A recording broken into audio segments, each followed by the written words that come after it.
తెలుగు వారి #1 choice Telugu matrimony. Dear MLAs, మీ అందరి ప్రోగ్రెస్ రిపోర్ట్ నా దగ్గర ఉంది. ఇంకాస్త అప్డేట్ అవ్వక తప్పదంటున్నారు ఏపీ సీఎం చంద్రబాబు.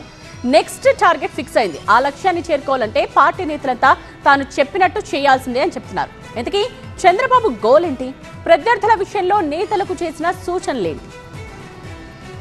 2029లో మళ్లీ గ్రాండ్ విక్టరీ కొట్టాల్సిందే. దానికోసం ఇప్పటి నుంచే పనిచేయాలంటూ టీడీపీ విస్తృత స్థాయి సమావేశంలో పార్టీ నేతలకు చంద్రబాబు దిశానిర్దేశం చేశారు. తన పార్టీ ఎమ్మెల్యేలు ఎలా నడుచుకోవాలో చెప్తూనే ప్రత్యర్థుల వైఖరిని వివరించారు. అప్రమత్తంగా ఉండాలంటూ జాగ్రత్తలు కూడా చెప్పారాయన. రోజులు, నెలలు, ఏళ్లు టార్గెట్ పెట్టుకుని పనిచేస్తున్నా ఎమ్మెల్యేలు కూడా అదే ఫార్ములా ఫాలో అవ్వాల్సిందే అన్నారు. మీరు 1 మంత్ నేను ప్రచారం చేస్తాం. నేను అయిన తర్వాత కూడా మళ్ళీ ఎప్పటికప్పుడు అనలైజ్ చేస్తా. గ్రాఫ్ పెరుగుతూ ఉందా, గ్రాఫ్ తగ్గుతుందా, కాన్స్టిట్యున్సీ కానీ, వ్యక్తి కానీ, రాష్ట్రం కానీ అన్నీ కూడా ఎక్కడికక్కడ దీన్ని అధ్యయనం చేసుకుంటూ మనం ముందుకు పోదాం. గత ఎన్నికల్లో పక్కాగా ప్లాన్ అమలు చేసి 94% స్ట్రైక్ రేట్ సాధించామన్నారు.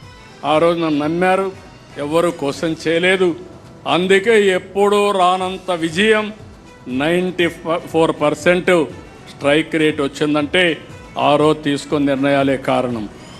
ఇప్పుడు కూడా నా ప్రణాళిక 2029. ఆ విషయం మీరు గుర్తుపెట్టుకోండి. ఇక వైసీపీపై తీవ్ర స్థాయిలో విరుచుకుపడ్డారు సీఎం చంద్రబాబు. రాజకీయ ముసుగులో తిరుగుతున్న క్రిమినల్స్ పట్ల అప్రమత్తంగా ఉండాలన్నారు. తప్పులు చేసిన వారిని సాక్ష్యాధారాలతో పట్టుకుంటామన్నారు. క్రిమినల్స్ రాజకీయ ముసుగులో తిరుగుతున్నారు. నేను పదే చెప్పాను, ఆ ముసుగులో కానీ మనం ఏమారి ఏమాత్రం కూడా అప్రమత్తంగా ఉండకపోతే చాలా ప్రమాదం వస్తుంది. అదే జరిగింది. 2019 ఎన్నికల ముందు వివేకానంద రెడ్డి హత్య ఒక ఉదాహరణ. ఎమ్మెల్యేల పనితీరుపై ఎప్పటికప్పుడు నివేదికలు తెప్పించుకొని నేరుగా ఎమ్మెల్యేలతో మాట్లాడుతున్నారు టీడీపీ అధినేత చంద్రబాబు.